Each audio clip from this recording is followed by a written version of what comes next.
Ladies and gentlemen, welcome back to Crime and Entertainment. We have a first-time guest here coming to us from the UK. Please welcome to the show, Michael Emmett. Michael, how you doing, my friend? I'm doing well, thank you. How are you? Man, I can't complain. If I did, nobody would listen anyway. Now, Yeah. look, I stumbled across your story looking at a buddy of mine's podcast. And I thought to myself, I need to have that guy on the show because you got a really interesting story. You were brought up kind of into, this life of crime. You did have to go to jail. You did serve some time, but you've made that transition, away from that. Now you're living in a life of faith. You got your faith is very strong. You wrote a book about it. So I think that it's something our listeners, would really enjoy hearing your story. So if you don't mind, man, I'd like to get in that here today. And, being this your first time on the show, just kind of start from the beginning. Tell us a little bit about, how you grew up, because I know your father was a major part in, your path in life in the earlier years. Correct. Well, I suppose I was born in London.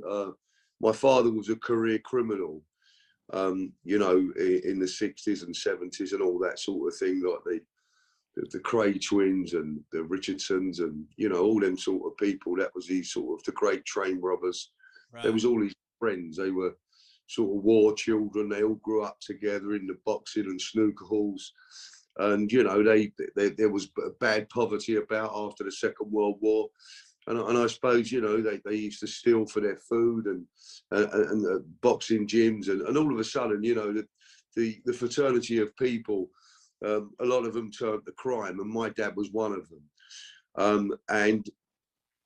He was a funny man, my dad. He took his crime life very serious. His security was proper. He had a lot of respect.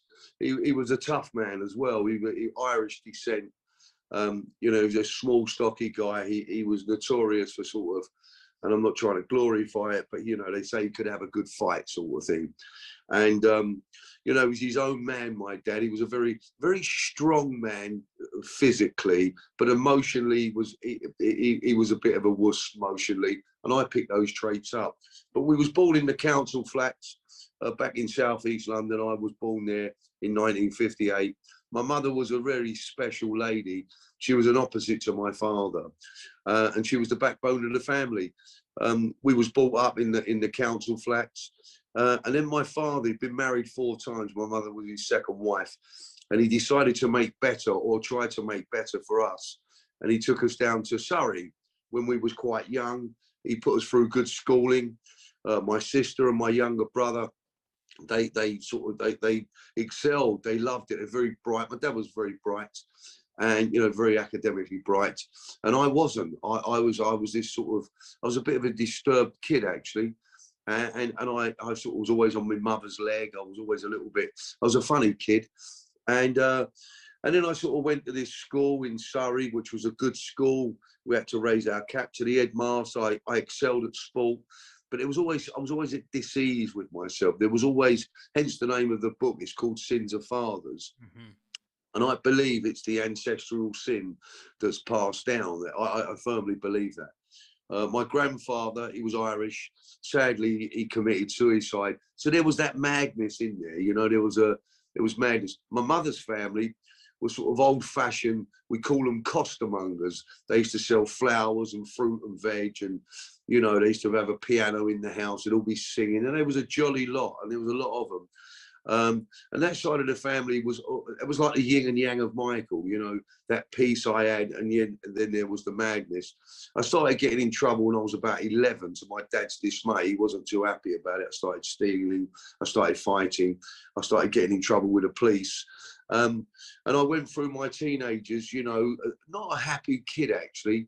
I started using drugs at a very early age. And I think things like that sort of got him down. I was getting in trouble. And as much as he was this criminal, he didn't want me to be. Yeah. What type of drugs were you using at that age?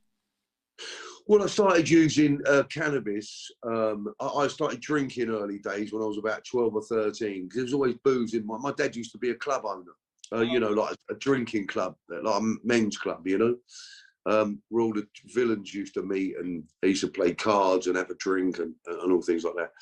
And then I progressed. I started using a lot of cocaine. And because of the industry that we was in, I used to get it for I never used to pay for it. And so I was always constantly, sort of taking cocaine, drinking and puffing cannabis. So easily, those kind of things were easily accessible to you, I guess, growing up, with your father. What about brothers and sisters? You had a brother, right? Yeah, there was 7 of us. There was 4 boys, and there was 3 girls. And sadly, 2 of my brothers died. My half brother and my own brother died very tragically. But I do still have a remaining brother. He was my dad's eldest son. He's named after my dad, Brian. He went to prison for 10 years. He was an armed robber. I think I heard one of the stories on some podcast that you told. Wasn't it one of them involved in like a pretty horrible accident, like a car accident? Yeah, that was my brother Martin. I'd got in trouble with the police in London. I was in this car chase with these cops, and there was sort of cocaine around, and the guy I was with, he was wanted for sort of a shooting, or he had an armed weapon, and he was a bit of a violent chap. He was good, nice man, the kid. He died just about 5 years ago, and we was in this car chase. I got arrested. They couldn't find the drugs at the time, and my father went to judge in chambers, got me out. I was in a wheelchair, and I absconded. And back in the day, in the 80s, everyone used to go to southern Spain because there was no extradition there. Yeah. So I went down to southern Spain. I was being a naughty boy with, the likes of the notorious Freddie Foreman was there. All them sort of London faces, villains. And so there was a helping hand for me there, and people, I didn't get involved with crime with any of them, but they sort of helped me along the way. And I started doing little bits and pieces myself, around cannabis. My brother, my younger brother, he was a real sweetheart. He was a sort of guy you'd want to be around. He was non-violent. He was funny. He was bright. He was very kind. And he'd come down there because my mother's father was dying of cancer. And he wanted to be with me while I was in Spain, while my grandfather died. I was very close to my grandfather. And very sadly, we was using cocaine one night. It wasn't a drug that he used to take. We had words because my dad was sort of leaving my mum, and he'd met another woman. And it was a little bit frosty. And we had words. We never used to argue, me and this kid. And I gave him the car. He went to Malaga Airport, and he couldn't get on a flight. And sadly, on the way back, he lost control of the car, and he went underneath a lorry, and sadly, it killed him stone dead. Ooh. Wow, that's a bad way to go. Yeah, tragic. Yeah. Now, let me ask you this. So, kind of when you started getting older up in age, was it more or less kind of the drug trade that you were in, or what other kind of things were you guys into to make money at the time? Did you have any sort of rackets going, or extortion, shakedowns? Well, my father was always sort of involved with sort of criminal activities. There was a thing they used to call them a long firm, where you used to get you buy loads that we wouldn't pay for it. You'd like buy loads of this sort of stuff, whether it was mainly like sort of cosmetics and things like that. And then they used to fake the paperwork, and they used to steal it, and there was all sorts of things going on there. They used to blow safes when they were younger. But when I started out on my criminal life, I started being involved with antique furniture, stolen antique furniture. And that was the first sort of thing that I started to do. But then my dad, there was a notorious London man as well, named a guy called Joe Pyle, who was my dad's partner. And they got a sort of, in fact, they used to go out to America, and they got heavily involved in the cannabis trade. So around about 21, I started getting involved with that sort of enterprise, and it was a very lucrative sort of situation, and it wasn't really known back in the day. I mean, I'm going back 40 odd years. You didn't have the police surveillances that they've got today. It was organised crime, and they were very professional, organised criminals. And I got on the tail end of that. Man, you wouldn't. Some of the people that I've talked to, throughout my time doing this, and I think I've even heard you kind of mention this, in podcasts that you talked about, is you know, some of these guys, you know, they might be classified as criminals from the law, but they're brilliant with the ways they come up with to move stuff and, Yeah, move this pot and move this, Coke or whatever it is they might be trying to smuggle. I mean, it takes a smart man to come up with that. I mean, a lot of people say, if guys like that put that, those thoughts to doing something legitimate, they would probably be very successful. But I think the lure absolutely. of, this lifestyle probably is just a little too much for people with certain characteristics to Yeah. withstand. But yeah, you're absolutely right on that, man. It takes a brilliant mind to get away with some of this stuff, especially you're talking about moving tons of pot or weed or coke or whatever. That's not just something you can just ride by with it sitting on the back of your boat like a thing of fish. No, You got to put some, no. some creativity into moving this. What was some of the ways that you guys would move it to try to be undetectable by the police force? Well, early days, I mean, it wasn't it was what they was doing, but they had a smuggling route. They used to come over. It used to come over from sort of Holland and Morocco and places like that. They used to have concealed lorries. They used to have all sorts of things, boats. It was very organised, and it would arrive in London, and the same organisation used to take place here in London. Very trusted men. Because it was a lot of money. And the smuggling routes.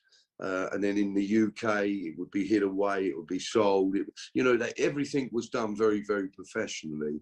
Right. And, I suppose when I look at the world today, and I'm not, don't want to get political, but, the world is very corrupt. We just happen, we don't, they do it legally. Yeah. The things that they get up to, governments, the rackets that go on there. And it's just like a game. And it's, you got to outwit them.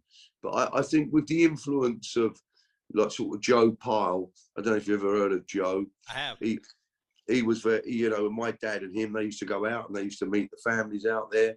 And they had a lot of respect. I remember when they used to have they used to have a gambling club in Curzon Street called the Steering Wheel Club. And it was it was all American, and it was the Five Family mob out there who had people over here, and I used to love going in there. It was all illegal gambling, and it was fantastic. And I used to get them bits and pieces what they used to want, and so I was brought up around it. And it was really funny because the influences that my dad had and Joe had, and people like that, their hands stretched across the oceans, and some of the things that they used to get up to, I've heard them, they had stuff coming through at the airports, all sorts of, anywhere where there was a will, there was a way. Correct. Yeah. And then this sort of money used to had to be moved about, and so it was all very, very organized, and the security was spot on. Mm-hmm. Now, one thing I wanted to get back to real quick, you were talking about the antique furniture. Now, was this like passing stuff off, kind of, or just stealing antique furniture and reselling? What was that racket? Well, there was I knew some guys who used to go around London, and a lot of the sort of the bigger houses in the city, and well, not so much the city, the West End and Sloane Square and Chelsea and places like that. They were community. They were flats. They were beautiful flats, sort of apartments. Yeah. And because of the wealth of the property, where they used to leave the letters in the hallway, there was always really, really, expensive furniture. And so, some of the things I've heard that they used to pretend to be, intercoms, they'd pretend to be intercom engineers, and they'd be playing about, the door would open. And, they went in there like they was allowed to. Some people used to dress up as removal men, but the amount of stuff that was in the hallways, in central London, in places like Harley Street, it comes to a lot of money. So I got involved, and I played my part, and then I got involved with selling it. I got arrested for it, for handling stolen goods. But it was a very interesting game. You learned a lot. But as a young man, when I was working with my father, because I used to sell commercial vehicles, we used to have stolen logbooks and that's the logbook or an MOT, which made the car roadworthy.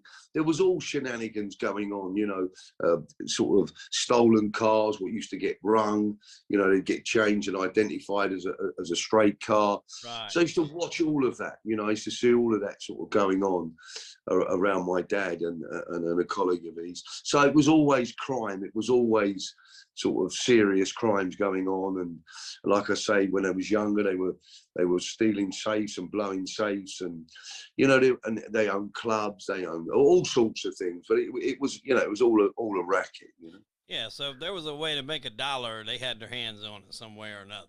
Absolutely. Yeah. They not what you know, it's who you know. I think the influences of the criminal underworld, I'm not sure about today, but they call it the old school. Yeah. You know, that old school, for like, look at the great train robbers. You know, I mean, I know lots about crime. I you know, some people are still alive, so I can't say too much. But you know, there's things about prison breaks. There's loads of stuff that used to go on that I used to hear about because of the influence of my dad. Right. And that's something that I've talked about this on some of my previous podcasts, but you know, over here, a lot of the mafia families, you know, their biggest rackets, their biggest money makers throughout the years was, you know, gambling, of course, narcotics, sports betting, things like that. All things now that are legal. You know, you have DraftKings and FanDuel where you can make your sports bets. Most weeds, I think, legal now in most places are about to be. They have CBD stores. They have those cash advance places where when you go to get in loans, you're paying 30% on your money. I don't even think the mob guys charge that much. Maybe it's like 25. But all those things, like you said, is the corruption now, more or less, by and large, is coming from the government because they got to get their piece of it. They seem like the guys are making all this money doing this. We should be doing that. So they're the biggest mob of them all, to be quite Absolutely. It's all a racket. But you know, like my dad years ago, he had betting offices, like they were where you used to go and have a bet. It was illegal. Yeah. You know, there used to be a thing called called Shemmy. It was a crooked card game. And it was a Ben card game where they would have a lot of people at the table. My dad's partner, a lovely man called Bob, he used to be involved with a notorious gangster called Billy Hill. And they used to have illegal card games. I wouldn't be telling you, but it's in his book. And they'd have, you know, they would have a shoe where the cards used to go, and they'd have five people sitting at the table, and the cards, they'd only play with fresh packs, but there was all sealed, the packs, but they'd be made in France, in Paris, and they would always, there'd about 7 or 8 cards in there that would have a little mark on them, so they knew what they was having. There'd be 2 people sitting at the table who was also in the sting, and they used to draw people in, you know, but you know, there was the Lord Lukens who went missing. You know, there was some real famous people, sort of that blue blood, who used to love the illegal gambling dens, and they used to take thousands. You know, used to have I'm talking about in the 60s, where, you know, he earning colossal amount of money. And Bobby McHugh, he was a good friend of my father's.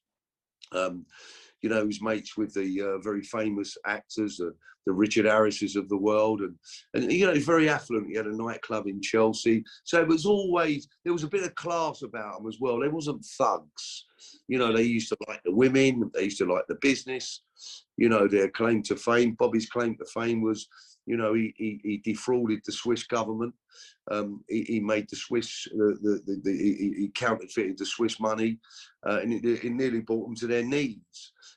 They say that the plate that he made for the Swiss money is now in the Black Museum. So, you know, it was proper old criminal activities. right. And I think that's more or less when what you talked about earlier. That's what I consider old school. You know, guys that they knew how to make $1. You know, it wasn't so much about the violence. You know, you only had that violence when you needed it. Other than that, it was, you know, it was more about making the money and enjoying yourself. Absolutely. I mean, we used to have great times at the races, you know, the horse racing. You know, my dad and Joe used to, they were owners of a horse called Betty Knowles. It was all crooked. Right. You know, the trainer was crooked. There'd all be sorts of things going on, you know. bets going on, crooked bets going on, and you know, and it was always, well, I think in the criminal life, it's always yin and yang. You know, one minute you're up there, next minute you're down. There's no free lunches, and I think back in the day, you know, the sort of guys who were sort of doing what they was doing was very well known to the police. But I think that they were sort of, you know, you didn't have the technology today. And the old school, they never used to hurt women or kids, or no one used to rob, steal off each other. You know, you could trust a thief years ago. You really could. You can't now, for sure. There's now that saying is definitely true. There is no honor amongst thieves or criminals or anybody nowadays. I mean, people, there's more turncoats and people that tell on people now than I think probably definitely ever before. Absolutely. I mean, I don't know a lot about it. I sometimes look at the Sky News and see things that was going on, but you know, it's not like it was. It's yeah, and I believe that it goes on. I think the sort of criminal, the black money, let's call it, in today's societies worldwide, I think is colossal amount of money. And I think, I'm not being funny, I'm not speaking out of school here, but I think that they let a lot of it go on anyway, because they need the black money on the streets. You know, there's a lot of it. Yeah. I'm talking about worldwide, you know? Yeah, I mean, it keeps the circulation going to a certain extent. It keeps people in trouble. It keeps the prisons full. I mean, all of it's a big circular game. Like you said, it's all a big game to feed the the higher ups. Very much so. At what point in your criminal career, like, you know, obviously you started off, you know, a little bit, you know, lower scale stuff, but when did it kind of amp up? Like, when was your first, like, major deal when you were like, man, I'm making some serious money here?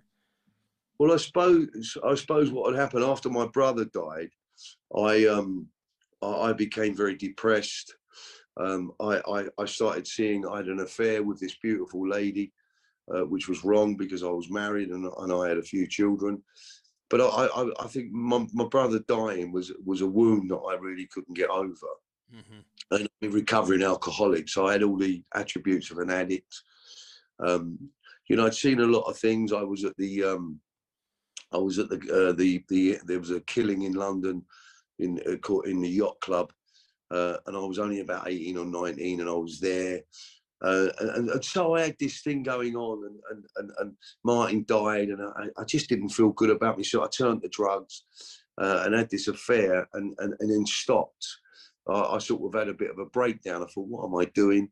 So I sort of got a little bit quieter, and I'd been involved with a few little things, you know, serving small amounts of drugs and all that. And then my dad and Joe, they got arrested, I think, in 1988. And fortunate for them, they allegedly they weren't guilty. It was a large amount of cannabis, and they come out and the police. You know, I read a thing the other day about my dad and Joe, a criminal intelligence report that they was high on the list for many years as targets.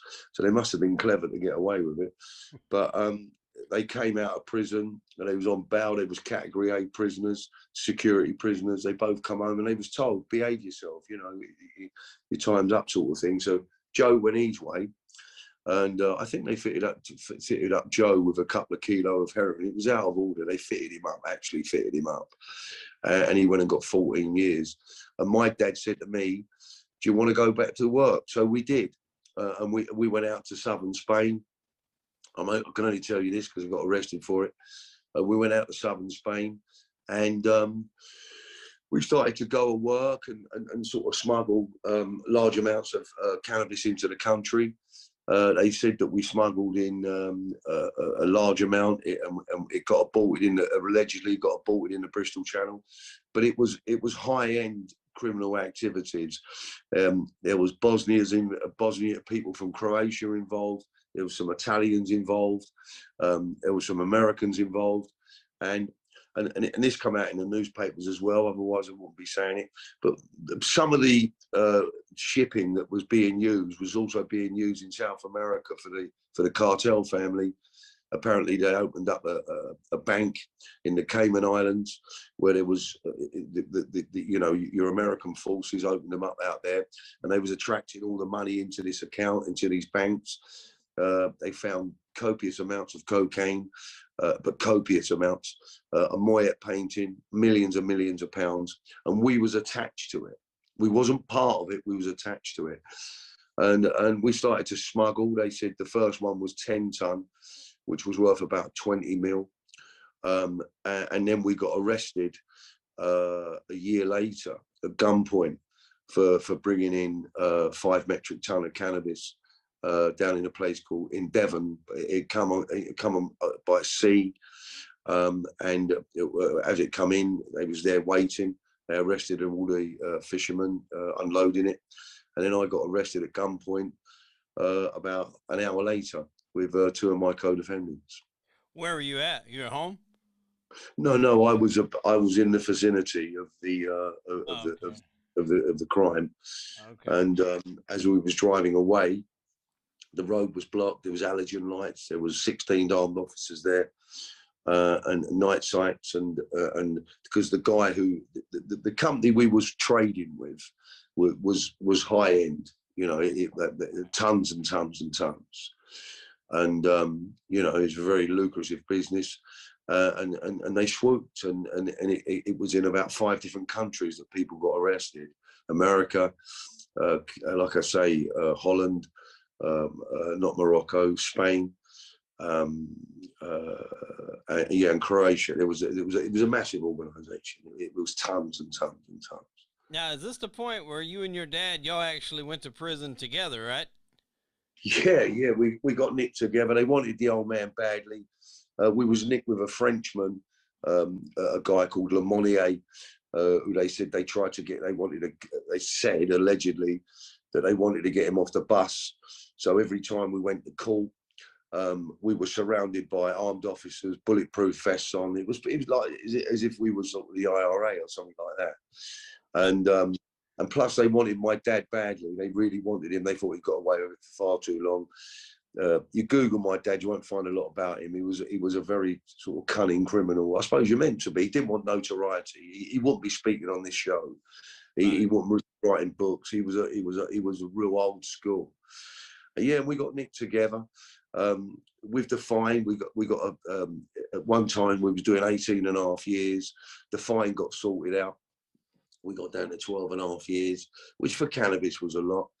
But where we'd got away with it, I suppose, for a number of years, you know, it was you can't do the time, don't do the crime, you know. Right. So we was in a prison cell for 2 years together, and that was quite odd. Yeah.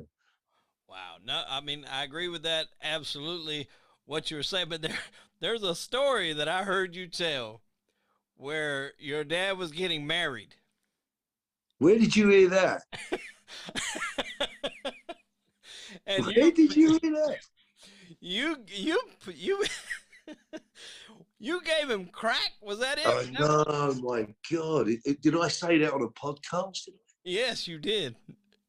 Oh, my good God.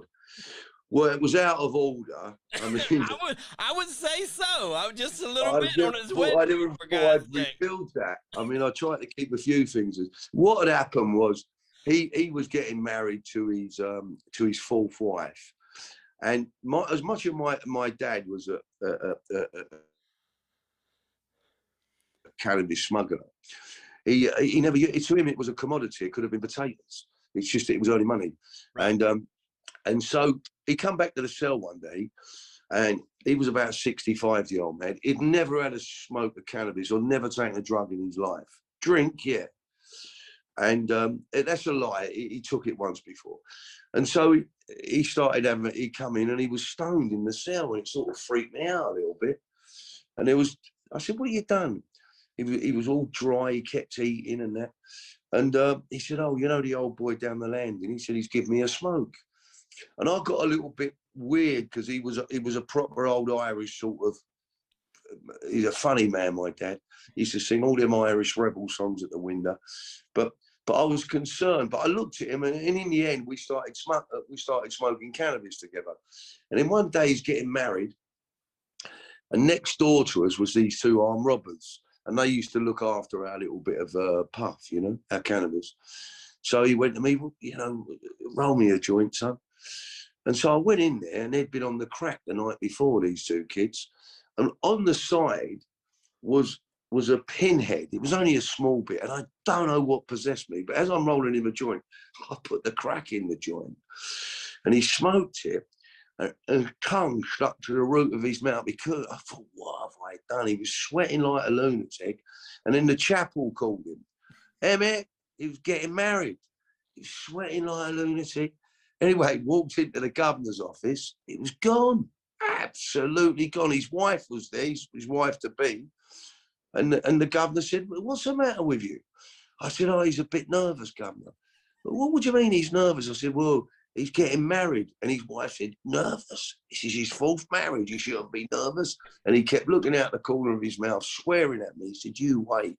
Anyway, after about 15 minutes, I put a cupcake in his mouth, give him a cup of tea, and he come round a little bit, and he got married. It wasn't an ideal wedding, to be honest with you.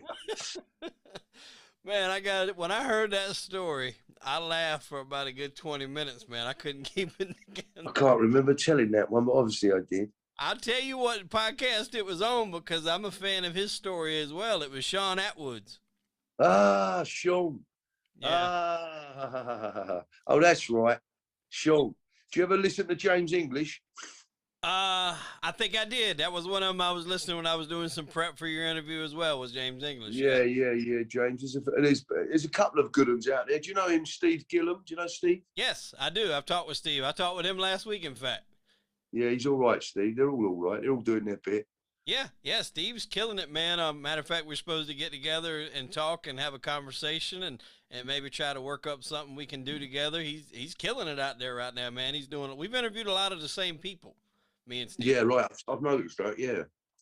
Yeah. So I mean, I wanted to share that story with us because it really cracked me up. Yeah, I know. I heard it, but to your point earlier, what you mentioned, when you try to find certain guys that you know were in the game, but you can't find a lot about them. To me, that speaks to how good they were at what they were doing. Absolutely. They didn't want the fame. Right. They wanted the money. Yeah. If you can find a rap sheet on this person, on that person, on this person, got arrested here, got arrested there. If you can find a half-mile long rap sheet, then obviously they weren't very good at what they were doing, whatever they were doing. There's a show, it was quite popular called The Sopranos, and these two guys were having an argument, and the one guy had spent like 20 years in prison, and he got out, and he said, "Look here, you don't deserve no accolades." He said, "In my book, you get points for staying out of the can." Absolutely. I used to love that show. I tell you what, you're good, aren't you? You've got a good way about you. You're a good interviewer. Well, thank you. I appreciate it. I've interviewed quite a few people from The Sopranos as well. That's my favorite TV show of all time. Yeah, I used to love it because I used to like the sense of humor in it as well.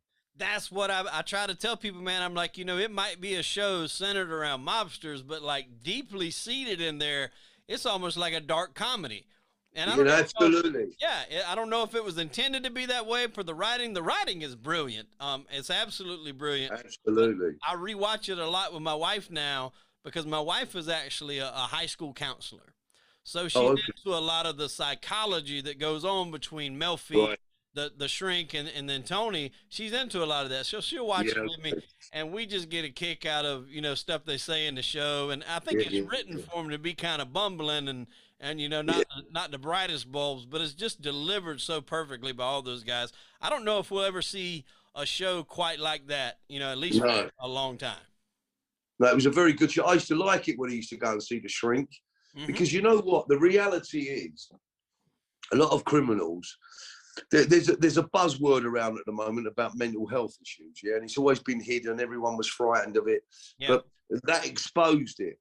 Because I don't care who you are or what you are, this world is suffering. There is a lot of people under pressure here, but because of the pride and ego, no one wants to own it. Oh, I'm all right.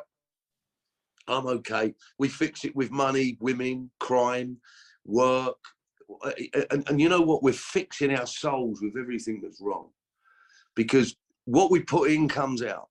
Yeah. So I think to turn it around. Do you know who I used to be intrigued by?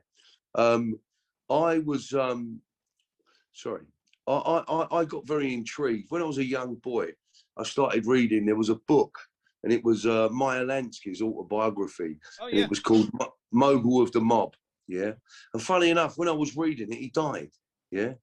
As I was reading it, and I found him so interesting.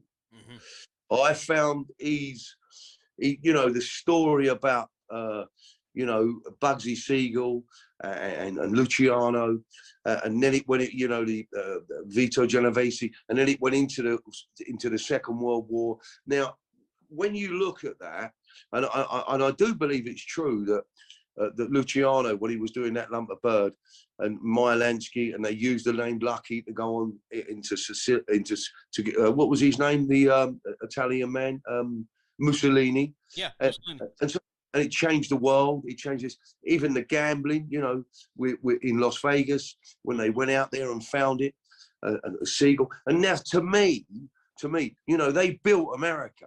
Yeah. That mob built America. It was built on that. And do you know what? They hate to admit it, that the mafia helped America and us win the Second World War. A fact. Absolutely. And yet it goes pushed under the mat. And there's another guy, his name's Chapman, and he was a spy in the Second World War, and he was a friend, a very good friend of an uncle of mine. Yeah.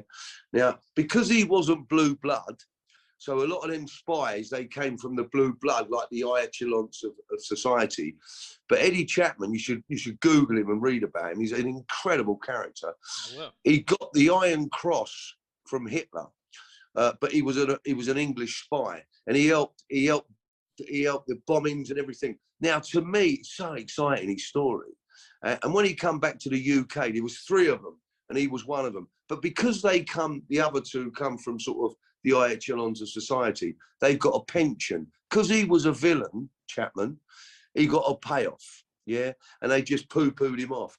And yet, Chapman, what he'd done in the Second World War for England was unbelievable. It's fact, was unbelievable. And you always find someone like me, or we're like-minded people, we're good characters, we're clever, we got good ways about us, right. You know, but we're always shunned away as the dirty part of society. But let me tell you, the things that go on in my experiences, I'm not sort of saying crime's correct, or I'm not judging it, but you get a lot of bright, clever people in the criminal fraternity, the echelons that I sort of got introduced, and I find them amazing. I find their minds amazing, their work ethics. They're very clever people, and yet we get shunned upon. But we're everywhere, us mob. Us criminals all popping up everywhere. No, you're absolutely. I mean, you hit on that perfect. You know, bringing up Bugsy Siegel going out to Vegas, and that was the mob's vision. You know, go out there to this town, build this gambling empire, and you look at what that turned into. You go to Vegas today, I mean, it's completely different. I mean, you know, and even stepping back before it is what it is today, you know, once it started getting popular, that's when you had the whole Casino movie. I don't know if you've seen the movie Casino, which I actually just interviewed Oscar Goodman, who was the lawyer. Yes, I interviewed Oscar Goodman. He was the lawyer to Meyer Lansky, guys like Tony Spilotro, that were involved in all of that mob stuff back then. Yeah. And he was later the mayor from 99 to 2011, I believe. Well, who was the mayor? Was it Dewey? What's his name? Giuliani? He was a mayor. He was a mayor in the 40s in New York. I can't remember. Thomas What was his name? Thomas Dewey. That was him. Yeah. Yeah. I mean, I found that intriguing. What about him? Did you ever meet any of his sons, Meyer Lansky's, that you spoke to? Did you ever meet anyone? I have communicated with, I think it's his grandson via email. Right. And I'm trying to set up something to get him. I think Steve interviewed him. Steve Gillen. I think he interviewed him. Yeah. Amazing. Yeah, I mean, just, you know, and for him not to be, you know, that's what gets lost is he wasn't full Italian. You know, the rules is to be a made guy and to be you have to be full Italian. Well, Meyer Lansky was not, but he was so well respected and such a great mind with numbers and being able to be that visionary to put things together. He was a huge part of Vegas. I mean, Bugsy went out there and done a lot of the legwork, but a lot of that vision, I think, come from Meyer. And he was just so smart with his mind and the way he could process numbers and do stuff. Him, Luciano, Siegel together, Costello, those guys were just, you know, they all formed together at the right time. And like you said, whether people want to admit it or not, they shaped a lot of, you know, our country. They shaped Vegas. Absolutely, they did. You know, they helped win the war. You know, that was what helped Luciano get out of prison. They extradited him, but that helped him get out of prison. Absolutely. He was doing 60 years in Sing Sing, wasn't he? Yeah, and for like, what was it? It wasn't even nothing serious. It was like running a brothel and something like that. Something. It wasn't even nothing that. It wasn't like a murder charge or anything like that. It was what they could pin on him. It was pins might. Yeah. Yeah. And I found it very intriguing. Even in the Second World War, you know, what they done in the Second World War, I just thought, oh my God. And it's history. You know, it's history, and it's incredible. I mean, I found that book. If you ever get a chance to read it, it's written by Yuri Dan. It's called The Mogul of the Mob, and I was intrigued from the moment I opened the page, not because of the gangster side of it, because we all get attracted to that, right. But I was attracted to, because I think they formed because of the master, what do they used to call them, Mustachio Pete's. So because he was an Italian, Mylensky and Siegel, Doc Stature, all that little mob, they had their own committee, didn't they? Mm-hmm. And I think it was mixture of Irish and, I mean, look at the numbers. Look at, what was his name? Dutch Schultz. Yeah. He was another lunatic. And how the numbers started. And it's the numbers your lottery today. Mm-hmm. Yeah, that's what I've told people before. The numbers back then is the lottery today. It's just organized by who? The government. Absolutely. Anyway, bless them away. I mean, they had to come in and get their taste. If they see something going good, they're going to come in and get it. Another story that I've heard you mention is, you know, it's funny. You're an old school gangster, but a lot of stuff that I'm wanting to bring up are funny stories. But you tell a story about you're somewhere where you see a mouse, and it just kind of puts things in perspective for you. Tell our audience about that story, because I found that funny as well. So the yin and yang of Michael, I was a trauma child. There was all stuff that went on. So I was a mixture of an opposite. I was either very fearful or very fearless. And it used to be my yin and yang. Anyway, one day I was out in Morocco with a very known, important London villain. And we was in this room and we was sort of having some sort of cannabis deal, you know, a big deal. And the Moroccans don't like you to test the gear if you come highly recommended. But I'm an addict. So I wanted a joint. And I could see it was good stuff. It was pollen. So, no, you don't have to try it. One guy was sitting there, he had an handgun. It was all crap. Anyway, I take it. There's this bit of smoke. And it was so strong. It blew my brains out. So I'm in this room and I've lost sort of my way a little bit. And they're all talking. And I don't know if you've ever got high, but I was really high. And I felt uncomfortable. And I think they could sort of I was getting a little bit, you know, a bit itchy. And I was in this room and it was like, do you know what a 50p piece is in the UK? Yeah. It has about 5 or 6 sides. So it was like this room had all these sides, and each side had an open window with no curtains on it. It had sort of some metal sort of railings there, and the wind could blow through. So it's very pretty in there. And I'm sitting on this window ledge, right? And where I'm sitting, I've got my feet up on the side.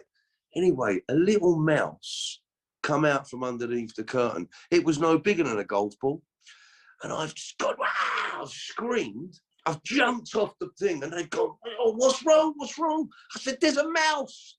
They went, what? I said, there's a mouse. They said, so effing what? Like, you're a drug smuggler? You're the son of this man and you're frightened of mice? It was bizarre. But the ironic part of that story is this. That was about 5 months before I got arrested. And I'm not saying I'm not frightened of guns. I'm not saying that. But when I got arrested at gunpoint, the boy who was frightened of that mouse wasn't the boy that turned up that day. I did not give a shit, excuse my French. But it was weird. And I often think about that, why I was so frightened of this mouse.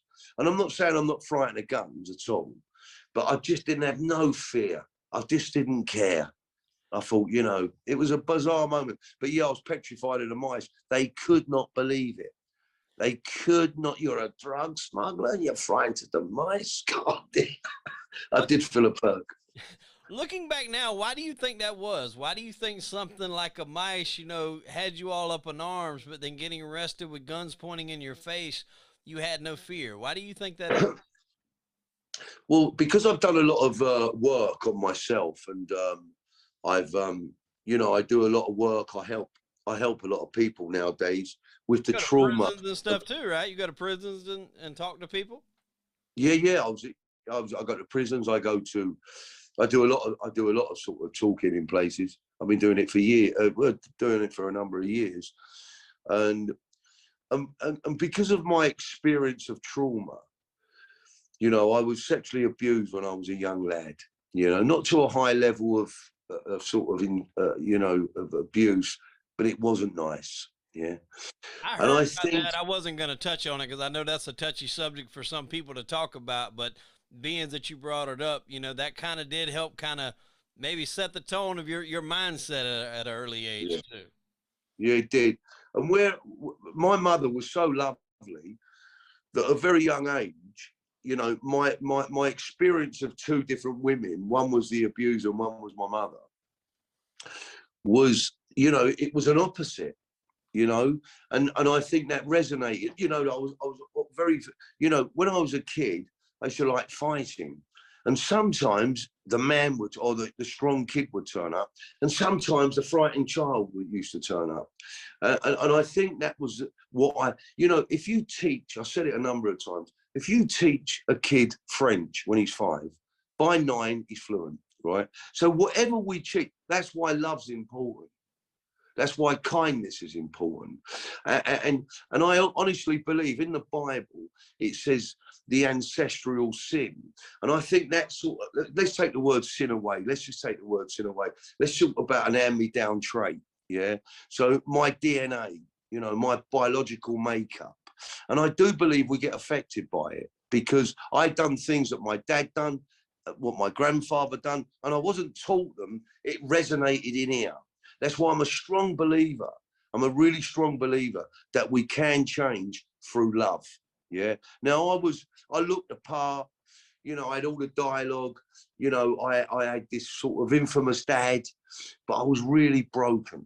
I was really, really broken from a very young age. And I think as that developed in me, you know, that fear to the fearless was always, there was no equilibrium. You know, I was an addict. I'm an addict, and you know, depending on if I hadn't ate well or I'd been dishonest, and I think fear used to really engulf me. But then on the next point, you know, I was a very trustworthy soldier in the criminal fraternities because they knew I was reliable, they knew I would do my job, and they knew I wouldn't open my mouth.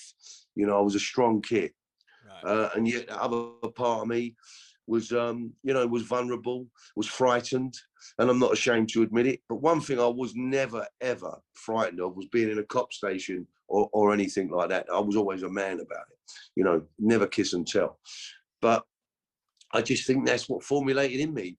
And I used to use things to change the way I felt. That's why I started drinking at a very young age. And I flunked at school. I couldn't concentrate at school. I had a lot of issues going on. And I believe that there was an hand-me-down trait. The sexual abuse never helped. And I tell you what, my mother's love was so unconditional that it sort of, I don't know, it meshed into this madness.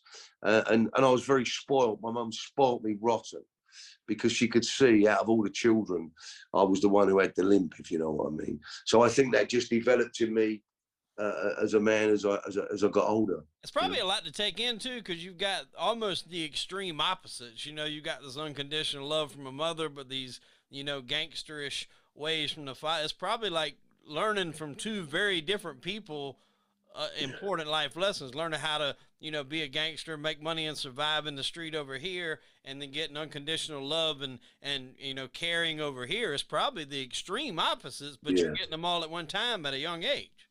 No, very much so. I think that was it. I think that had a lot to do with it. Yeah. My mother was just incredible. And my dad tried. I mean, he was a great dad growing up. He used to support me in my sports. He'd always be there. But, even then, I mean, we used to run a football team when we moved to Surrey, and all the kids in the street, and they were sort of middle class kids. We were rough and ready. And we entered this league. It was under 11s. We was doing well in the league, and there was a manager one day who said something to my dad at an under 11 game of football, and my dad ran across the pitch and started fighting with him, and we got slung out the league. And all of the kids in the street, some of their dads were the police or they were sort of civil servants, and they didn't understand that this behaviour existed. Yeah. But it was really funny and so that, it was there, it was fighting, screaming, and always in trouble. I mean, I see him have a fight in the swimming pool when the guard asked me to get out because I'd stayed in the swimming pool too long. All my mates were schooled from there. He's had a fight. I'd seen him do all these sorts of things. And I had a trial for a professional team. I weren't going to be a professional football player, but I had a trial for them. And it was intermediates. It was under 17s, and I was only about 12. And this goalkeeper, he was a big old lump, this kid. For 17, he had sideburns, hairy legs and all that. And I got up for a corner. He'd been rude to my brother who was behind the pitch. And I'd said something to him. I got up for a corner, and he went wallop, and he elbowed me in the eye. And there's all these scouts from professional, London clubs or whatever watching. And as I'm on the floor, I've got a big eye come out of me, and I've turned around and my dad's come running onto the pitch. I thought, oh no. And he's walked up to the 17-year-old kid and cuffed him. That was the end of my football career.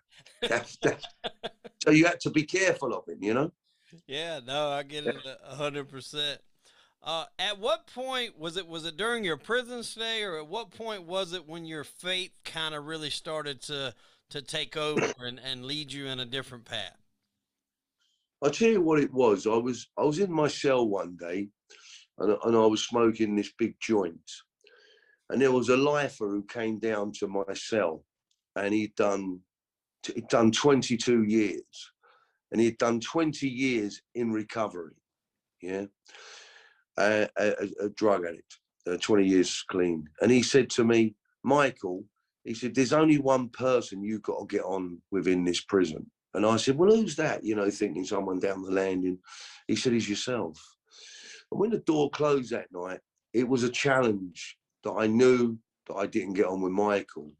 And there was mental health issues there. There was a spiritual malady. And I just thought, I felt really uncomfortable. And I got really high that night. And I had a bit of a panic attack because I had this thing going around in my head that I didn't get on with myself. And it was a reality check. And I started to think about some of my behaviours. And, I was very unfaithful to my wife, with women very close to us.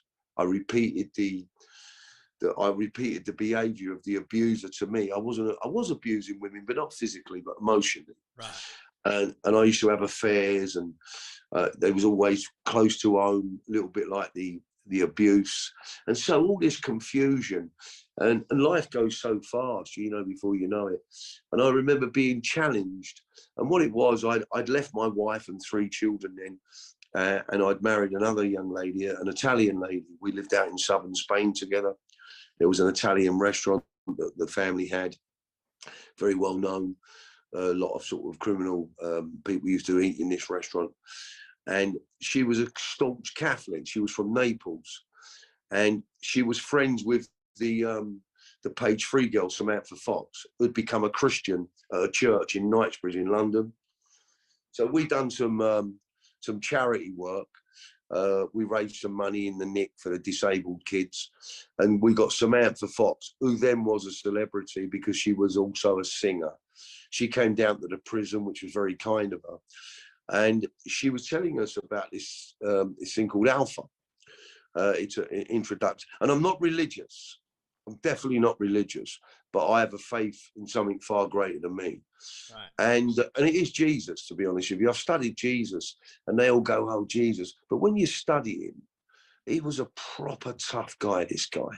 You know, he weren't a grass. He never shot no one, and he was on the cross. He had 2 criminals next to him. And I won't go into the spiritual aspect of that or the religious aspect of that. But they all talk about spirituality. And so I've always thought about spirituality, and I used to pray to get my cannabis home. God, please get this home, and I won't do it again. You know, I always had a faith, but I always thought God was a punishing God. And so when Sam came down and she'd been going to this church, you know, Daniela said, "Why don't you go in the church?" And my dad used to sit in the back. He was an old sort of, you know, like that mafia mob, how they believe in the church. He was like that, Brian. He had respect for the church. And he used to say, "Come along to the chapel." Anyway, I went along to the chapel, sat in there a few times. Daniela had mentioned, Samantha Fox had mentioned this church. And I invited them down. And they came in. There was about 30 guys in the chapel. And they started to have a sing song. And I don't know what I was looking for. I used to hate the word born again Christian. I hated it. And they said something happened in that room. It was very spectacular. And you know, sometimes I think, oh, why that? You know, that sort of faith stuff, and do I believe? And then I just get reminded on that moment, something very special happened to me, where I was sort of you know, diseased with myself, where I was uncomfortable, where I couldn't find that inner peace. And I'm not a lunatic, I used to be. But meeting this faith, as much as people sort of want to ridicule it and give it stick, it was the most, it's made me sort of be more acceptable as a human being. It's made me more whole. Everything that I used to look for in drink, drugs and money, I found in my faith, yeah? And so something happened in that chapel that day which was quite spectacular. It wasn't hysterical, but there was a move of the spirit, and everyone in the room felt it. Not everyone believed in it, but my dirty soul got touched. And it's been hard for me following the journey of faith. You know, I had a lot of wealth. I was an addict. I was unwell, and I always had to have a fix. I was always looking for a fix, and that day something happened to me, and I gave me life to the Lord. It was difficult. I was known in prisons, and they thought he's doing it to get his parole, or he's doing this. But I was so hurt and broken, and it helped me. It touched me, and there was a course that's called Alpha, as I mentioned, this introduction to Christianity. It's non-threatening. You haven't got you can go along to the course. If you don't like it, you can leave. You have a bit of dinner, right. And you know, churches. And we started it in prisons, and it went around the world. You know, it went around the world, this course, and it's helped a lot of inmates. And there's one inmate, I'll tell you a quick story. About 5 years ago, they asked me to talk at the Albert Hall. And before I went in there was about 5,000 or 6,000 people there. And before I went in there was a workshop in the church around the corner. You know, there's about 4,000 or 5,000 people go to the church I go to. And some, you know, some experienced people are in there. It's a very good church. There's the wealthy, there's the poor, there's the prostitute, there's the drug addict. There's all sorts. Bear Grylls, you know, the famous, he's part of that church. And you know, and I hope you don't mind me saying that, Bear. But so this course started, and and as I was doing this talk at the Albert Hall, so I went to a workshop prior to that, and there was this guy on stage. He was an African guy, and what I noticed about him straight away was how shiny his trousers was. He had these mauve trousers on, and they'd been over ironed. And I was looking at his trousers. I don't know what made me say that. Anyway, I've looked up at him, and he starts to talk. Yeah, and this was his story. It was a political coup in Uganda. It wasn't Idi Amin. It was after that, and he got sentenced to death. Yeah, he got the death. sentence in Uganda. And I think he was on death row for 20 years. Yeah. And one day he was looked out of his cell or something like that, and he see this course being advertised. And he done the course, yeah. And he gave his life to the faith. They took him off the death row. They released him, and now he works again for the Ugandan government as the Minister for Prisons. And as he started to talk, and now 20 years have elapsed since I started the course, I thought, my God, what I began, and I'm not taking any credit for it, I take it humbly, what I began saved that man's life. And it really spoke to me that I've sown into this course, and there's a man there who had his life saved by it. And many men I've met on my walk have done alpha in prisons. Some very, very dangerous guys, some top end criminals. One of them's called Shane Taylor, and they say he was the 6th most dangerous man in the prison system. Wow. And he you know, he'd do anything to hurt you or maim you. And he's a lovely kid, he's a really nice guy. And he done the course, and you know, he's my friend today, this guy. I've just been out in Ireland with some kids who was involved with the religious wars. Their fathers was IRA or the UDA, or you know, it was a mixed bunch. You know, one shot in the arm, one shot in the leg, one taking heroin when he was 12, and they're really messed up and they're really hurt. And when you go in there going, God this, Jesus this, hallelujah, they don't listen to that. Mm-hmm. What they connect with is the Bible says that who's in us is greater than who's in the world. You know, we spin round at 1,000 miles an hour every second of the day. It don't go any faster, it don't go any slower. We're not flat, we're spinning around in space. There's no electricians up there when it gets dark in Australia and it's light in London. You know, we spin around the sun and the moon. A woman giving birth. They're the sort of things I think, my God, they're miracles, you know? So something exists, otherwise we wouldn't exist. Absolutely. My conclusion of that is faith in the cross. Now, I'm not trying to convert anyone at all, you know, each to their own.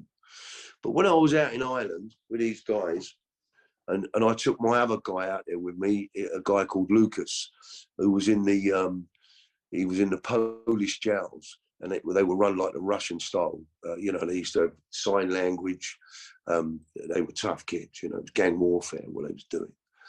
And, but very, very, very violent. He done the alpha, and he now works with me. He's about 38. Wow. So I went out to Ireland with him with these trouble-torn kids, you know. He's quite sad. But then all of a sudden, to hear the likes of us speak the truth, or what we perceive as the truth, it helps them because there's an identification in the madness, mm-hmm. in the criminal activity, in the abortion, in the drug abuse, in the violence. And you know, these eyes have seen a lot, and everything I tell you is true. Everything I tell you is true. And so I get a lot of job satisfaction out of it.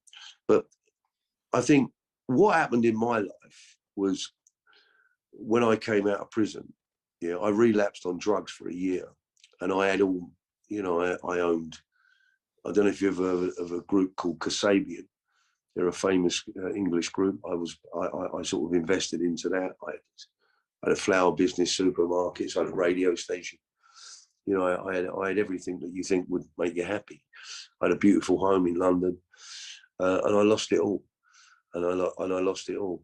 And when I lost it all, because not that I was still doing criminal activities, but I knew every top villain in London. Yeah. And so they wanted a way out as well. So we started doing other businesses, you know, not crooked, straight. Right. But I think to get me out of it, I feel God took everything that I had away. And I mean everything. You know, I wound up in my underpants. I wound up from, you know, being a homeowner and having a portfolio of properties. I wound up homeless, although I never went on the streets because of my family and things like that. But it was a stark reminder. It's how God really broke me, and I had nothing. and I had to really rely on the source of love that I know is real. And another story of my faith, which you probably wouldn't hear in a church. You know, I had a man attack me one day, and there was a knife involved. Another half an inch, I'd have lost my eye. And it was a miracle I never. And I believe that was the force of love that stopped that. People might find that weird. And another story was one day I was at South Kensington Tube Station, and where I used to live, I could see my house that I used to own. And I had no money on me. No, I could have phoned up and got money, but I was just devastated. And I said a prayer, please get me home. I needed £5. I needed £4.80 to get home. And I walked down South Kent Tube Station, and it's really busy there normally. There was not one person there. I wasn't going to ask anybody. I was just, don't know what I was doing. And we have a thing called an Oyster card. And what they are, you can fill your Oyster card up to travel, so you have to put money in it. And I was just standing there. It was me, the ticket collector. I didn't know what I was doing, but I said a prayer, get me home. And I had a noise on this machine. This is true. I had a noise on this Oyster card machine, and I needed £4.80 to get home. And I walked over to the machine. There was a noise on it, and £5 dropped out of it. And I thought, my God, where did that come from? And I sensed in my little voice in my head, or whatever it is, it's not what you want, it's what you need. And so I carry that message. And I'm not, listen, I'm not perfect. I make mistakes. You know, I still want to scream at the parking wardens and things like that. You know, I've learned to be kind to myself. I've learned to love myself because I was full of shame. And I share that message of hope. That's what I do. Well, and it sounds like in that message, you know, God kind of stripped you down and then rebuilt you. He's building me at the moment, but that's true. That's true. Building you, and I think it's a constant build because, as you said, you know, nobody's perfect. Even if you know, you can have a strong faith, you can have a strong belief system, but everybody's going to fall short. Nobody in this life is perfect. Nobody ever will be perfect. Naturally. So those are the types of things that we have to deal with. But I think when you said, you know, there was that moment when you got the same feeling that you got from drugs or drinking or whatever that you got when you were involved in your faith. I think there's a certain time in everybody's life, if they get involved in faith, that is like that moment when you know that that's it, because you get that feeling that replaced the other stuff that gave you that feeling. That's very true. Yeah, when people are doing drugs, they want to get to that one period when the drugs hit and you get that high. That's what they're searching. Well, if they're drinking, they want to drink till they get to that feeling where it just, you know, it feels good. That's what they're searching for. And when you can get that through faith, that's the ultimate prize you're seeking. Amen. I agree with that. Absolutely. Well, tell us a little bit about your book, because, you know, we mentioned earlier in the story here, or in the interview, that you had a book, Sins of the Father. Tell us a little bit about that, where we can pick it up, and when you started writing it. So that's it there, the Sins of the Fathers. So one day it was, I was in this church and I was listening to a wonderful guy called Sandy Miller.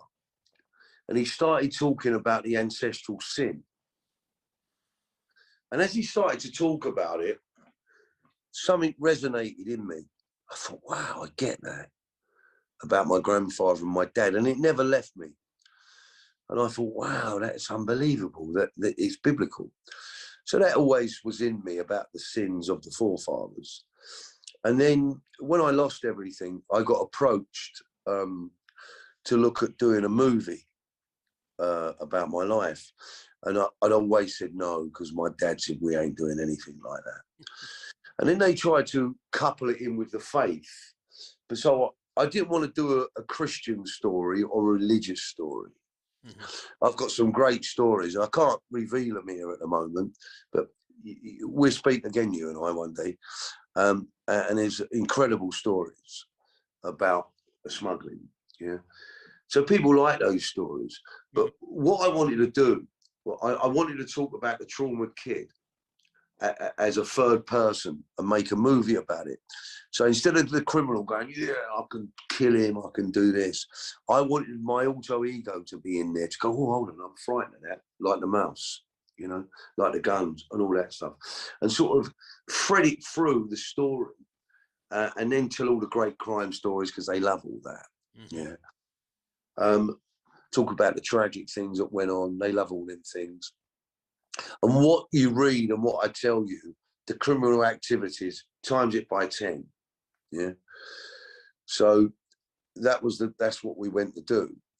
And then Harper and Collins, which are big publishers here in America and in the UK, Australia, they approached us, and I said, yeah, come on, let's do it.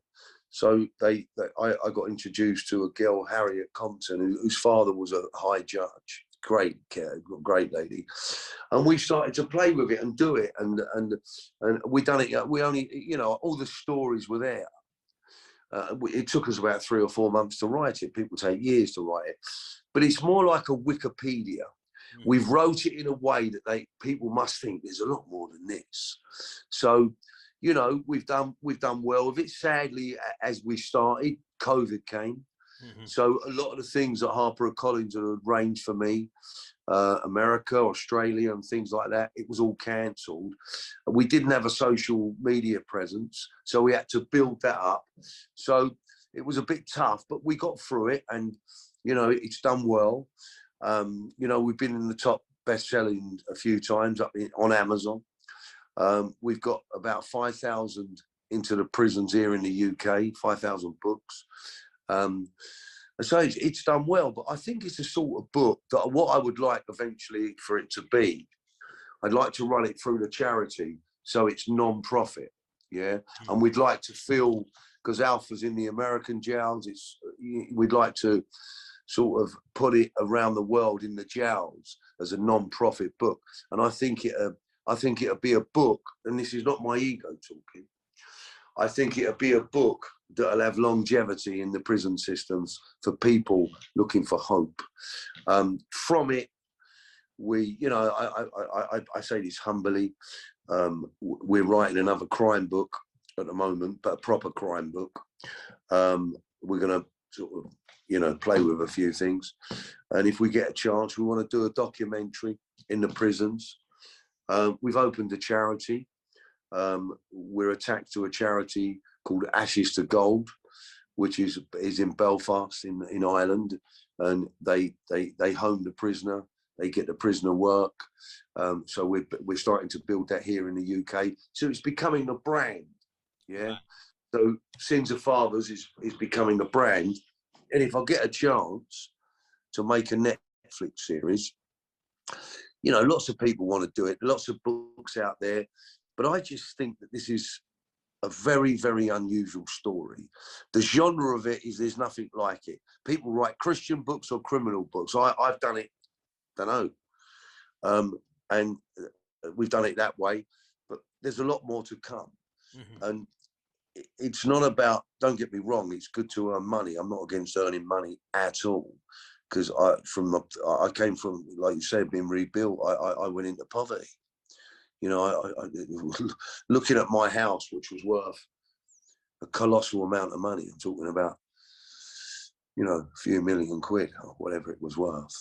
And I'm sitting there looking at it and I haven't got any money to get on the tube. Now, the contrast in that is very dramatic. So there's got to be a story there. Yeah.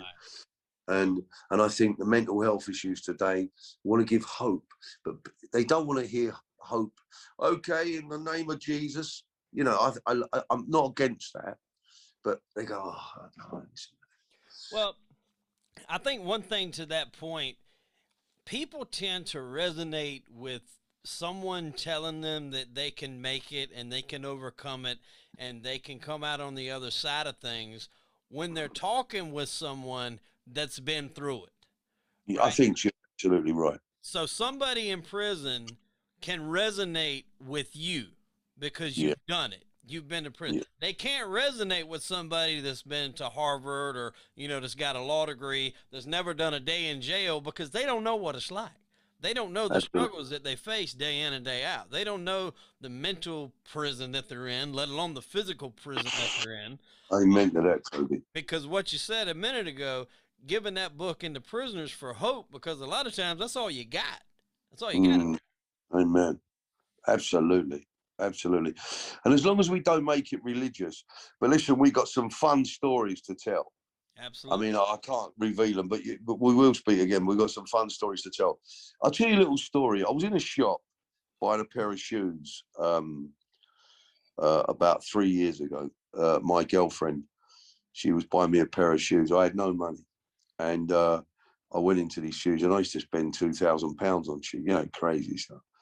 And there was these two Indian girls, and they were sitting there chatting, and they'd been watching. I don't know if you know about the Hatton Garden robbery that they got through the wall. It was only a few years ago, and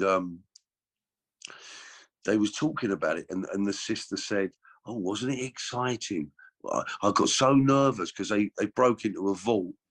It was in Hatton Garden, where all the jewelry is in London."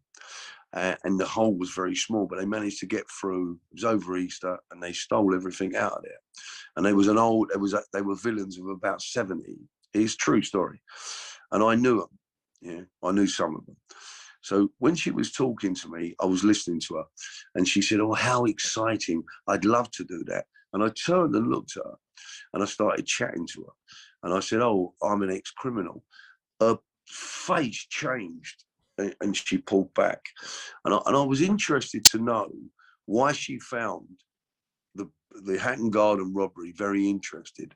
And when she was confronted, well, not confronted, when she was introduced to someone who was in that game, why she was so frightened. Not frightened, but she was nervous.